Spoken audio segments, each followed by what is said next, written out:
Barclays Premier League returns on Saturday with the Merseyside derby at Goodison Park. Everton sit sixth, having lost just once this season, though the Toffees were left frustrated last time out when they drew a blank at Crystal Palace. That result made it 3 clean sheets in a row, but a slight concern will be the fact that it's 2 games without scoring for Roberto Martinez's side, who haven't beaten their local rivals since 2010. Liverpool make the short trip across Stanley Park, looking for the victory that would take them top for a few hours at least. The Reds brushed aside Fulham a fortnight ago to reassert their title bid, and goal correspondent Greg Stobart expects Brendan Rodgers' side to win this one. Everton at home have shown they can win these big matches this season already.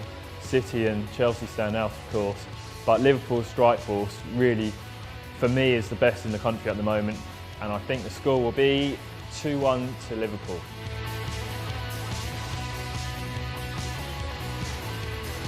Arsenal welcome Southampton to the Emirates as first placed third. The table-topping Gunners have had 2 weeks to recover from their defeat at Manchester United before the international break. That was the first loss since the opening day for Arsene Wenger's side, who were badly affected by a virus which swept through the camp.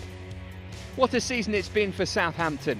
The Saints have lost just once in 11 games and currently occupy a Champions League berth. A 4-1 thrashing of Hull 2 weeks ago prompted rave reviews for Maurizio Pochettino's side, who arrive in North London with the division's best defensive record. Southampton have been certainly the story of the season so far. Their defence is so well drilled, and that's what will worry Arsenal coming into the game. They'll be thinking, how do we break down this Southampton team?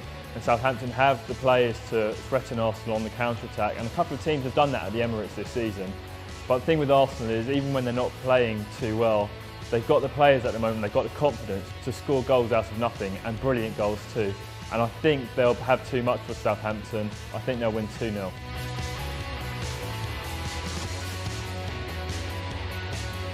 Saturday's action concludes at Upton Park, where West Ham United take on Chelsea. The Hammers suffered a 3-1 defeat at Norwich a fortnight ago, a result that left them perilously close to the relegation zone. Just goal difference keeps Sam Allardyce's side from slipping under the line, and an ongoing injury crisis isn't helping matters. For the Blues, the second coming of Jose Mourinho has hardly been plain sailing. Only a controversial late penalty helped them salvage a point against West Brom. Before that, the manager had questioned his selection policy in the 2-0 defeat at Newcastle. It's always a tough place to go. Allardyce will be organised. He's already got some big results this season. They've won at Tottenham, of course. Ravel Morrison, one of the big young hopes of English football.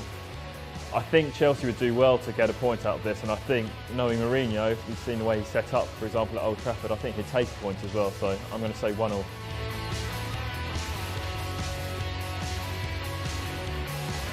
City were stunned at struggling Sunderland before the international break.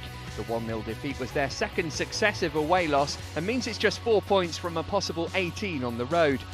Manuel Pellegrini's side, though, are a very different prospect at home, where it's 5 wins from 5 in front of their own fans. Tottenham's lack of consistency continues to hamper their chances of sustaining a place in the top 4. A frustrating 1-0 home defeat to Newcastle a fortnight ago left Spurs 7th, and also means they've scored just 9 goals in 11 games. With Aguero at the moment looking as good as he's ever has for them, I think they'll probably have too much for Spurs, who, for me, they haven't had a good game this season. They have not played well at all this season. They haven't got going. Maybe away from home with the pressure off, they might have a chance on the counter-attack, but Christian Eriksen's absence through injury is a big blow to them, and I think City will score first and they might run away with it. I'm going to say 3-0 to City.